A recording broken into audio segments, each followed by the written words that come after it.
लेकिन आफरीन है Qazi chief justice Lahore high court के ऊपर कि उन्होंने इस प्रेशर को कबूल नहीं किया और आज का उनका जो ऑर्डर है जो इस वक्त पाकिस्तान के अखबारात के सामने है, जिसकी डिटेल्स मैं आपसे शेयर कर रहा हूँ, कि ये साबित करता है कि वो इतने दलेर और इतने जुर्रतमंद और इतने नडर हैं। उनका ऑर्डर जो है वो बेसिकली तौर पर एंटी टेरर कोर्ट के जज मोहम्मद अब्बास के उस कंप्लेंट के ऊपर है, जो 2 रिपोर्ट्स उन्होंने भेजी, एक 7 जून को और दूसरी 10 जून को, जब उन्होंने कहा कि किस तरह से ATC 1 जो है, जो ATC कोर्ट है सरगोदा की, उसे पाकिस्तान की इंटेलिजेंस ISI हरासा कर रही है, पुलिस और उनके साथ मिली हुई है। और इसमें अब्बास साहब ने जो 2 रिपोर्ट्स भेजी, उसमें जो इंसिडेंट्स उन्होंने कोर्ट किए, उसमें ATC के बाहर फायरिंग करना, ATC के रास्तों को बंद कर देना, एंटी टेरर कोर्ट सरगोदा का मुहासरा कर लेना, ताकि लिटिगेंट्स और एक्यूज जो रिलीफ लेना चाहते हैं अदालत से, वो अदालत तक पहुंच ही न सकें,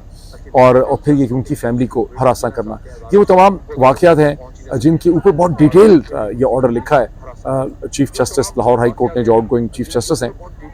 और उन्होंने चीफ जस्टिस ने लिखा कि इंटेलिजेंस के इदारे और पाकिस्तान के रियासती इदारे और पुलिस जो है वो अदालतों को हरासा कर रही है, अदालतों के स्टाफ को, ऑफिशल्स को हरासा कर रही है, जज साहिबान को, ऑफिशल्स को हरासा कर रही है, और अदालत का जो नॉर्मल रेगुलर रूटीन प्रोसेस है जस्टिस की डिस्पेंसेशन का, उसके अंदर पाकिस्तान के रियासती इदारे सीरियसली इंटरफेयर कर रहे हैं। अब